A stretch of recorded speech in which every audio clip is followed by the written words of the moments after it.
And in addition to law enforcement and municipal officials, what types of organizations would you see to be involved, and what type of facility would you consider for a pod?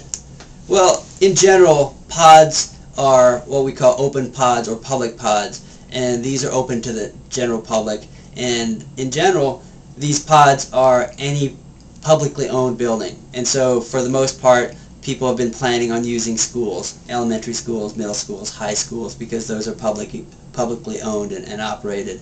But you can also take a look at what's called closed pods. And closed pods are where private industry might be opening a pod, but it's not open to the general public. It's open only to a small subsection. So for example, universities might have closed pods that only service their student, faculty, and related family members. And likewise, major industries might be doing the same thing.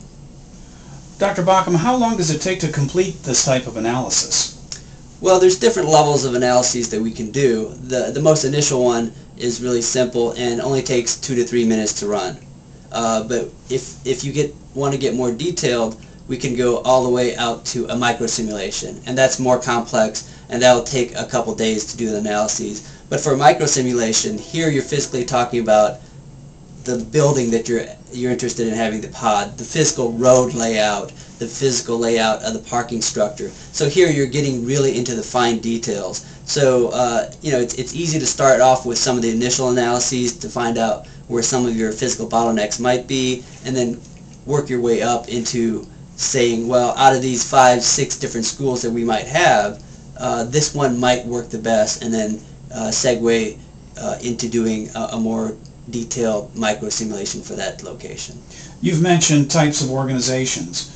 What types of organizations, emergency responders, even private organizations, which types might benefit from these types of analyses? I think it's a really big group. I mean, obviously, the most obvious people that are going to benefit from this are emergency planners, and usually that's at the county level, and they work with cities within their county. But like I said, there's a growing desire to have public-private relationships. So in addition to the counties, private industry. So again, whether you're university, large corporate buildings, and so on, even the federal government. I mean, obviously they employ quite a few number of people. So if they're trying to employ a closed pod, we can do a similar analysis for them.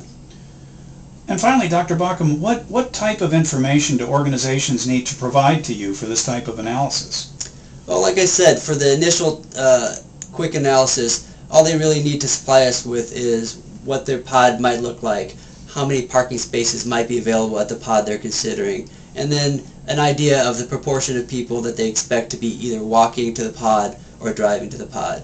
And then later on, as we get more and more complicated, and they pick an actual location, then if they want to do a microsimulation, that's not covered in the paper, but a microsimulation would be the highest fidelity that we could help planners with.